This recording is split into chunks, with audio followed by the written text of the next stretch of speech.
আপনাৰ নামটো কওকচোন বাবা নামটো আৰু আপোনাৰ পৰিচয়টো হা নামটো আৰু পৰিচয়টো দিয়ক জ্ঞানেন্দ্ৰ জ্ঞানানন্দ বৰগোহাঁই আচ্ছা তাৰপিছত ঘৰ ক'ত আছিল আপোনাৰ ক'ত আছিল ঘৰ জন্মস্থান মোৰ জন্ম জেগা খানপাৰা গ্ৰান্ট শুৱালকুছি আৰু বংশৰৰ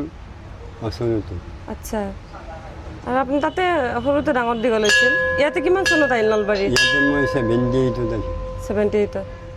78ৰ পৰা এতিয়ালৈকে আপুনি ইয়াতে আছে এনেকৈ এইখন চকীতে হা 40 বছৰ 19 বছৰ আৰু এনেকৈ সদায় এখেতক দেখাব আৰু যিদিনৰ পৰা দেখা পাইছোঁ এখেতে এনেকুৱাই হৈ আছে এইখিনি জেগাতে বহি থাকে আৰু খাৰজৰা মন্দিৰত আহি যদি আমি বাকীকেইটা মন্দিৰত সেৱা কৰোঁ ইয়ালৈ এবাৰ নাহোঁ তেতিয়া মানে আমাৰ ধৰ্মটো সাৰ্থক নহয় আৰু যেনেকৈ কলেজখনৰ প্ৰিন্সিপালে চহী নকৰিলে একো নহয় আৰু হেড হৈছে এই আশ্ৰম ইয়াতে আহিলে সেৱা কৰি ফটাটো নিয়ে আশ্ৰম আচ্ছা আৰু ইয়াতে কি কি আছে কৈ দিয়কচোন মাহাত্য ইয়াত এটা মূৰ্তি আছে আপুনি কৈ থাকক সেই মূৰ্তিটো হৈছে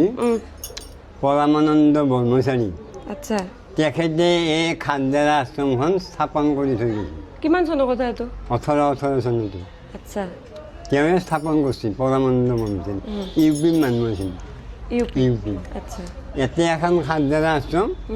আৰু হাৱৈৰ সিপাৰে সৰিয়হতলী গৌশালা বুলি এখন গো পালনৰ আশ্ৰম পাতি থৈ গৈছে ইতিয়ানো আশ্ৰম চলি আছে লাগে যিটো গো পূজা হয় তাতে প্ৰত্যেক বছৰে অষ্টপ্ৰহৰ হয় আৰু এইটো কুণ্ডটো এনেকৈ সদায় তেওঁৱে স্থাপন কৰি থৈ গৈছে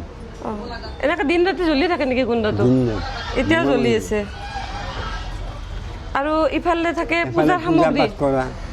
ৰাতিপুৱা ইয়াতে গধূলি দৰ্জাখন খুলি পেলাই বাহিৰৰ পৰা যাওঁ ইয়াতে পূজা পাঠ কৰে মই বাহিৰৰ পৰাই অলপ দেখাই দিছোঁ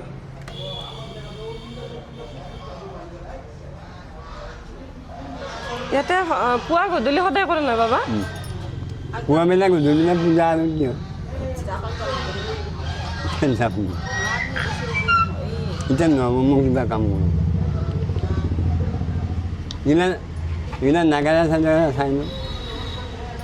কৈ থাকক আপুনি কৈ থাকক অঁ এই নাগাৰা আমাৰ এই গধূলি আৰতি পূজা হ'লে নাগাৰা তাল আৰু শংখ ঘণ্টা বাজি থাকে আৰু এইফালে এইটো ৰান্ধনী ঘৰ অঁ এইটো ৰান্ধনী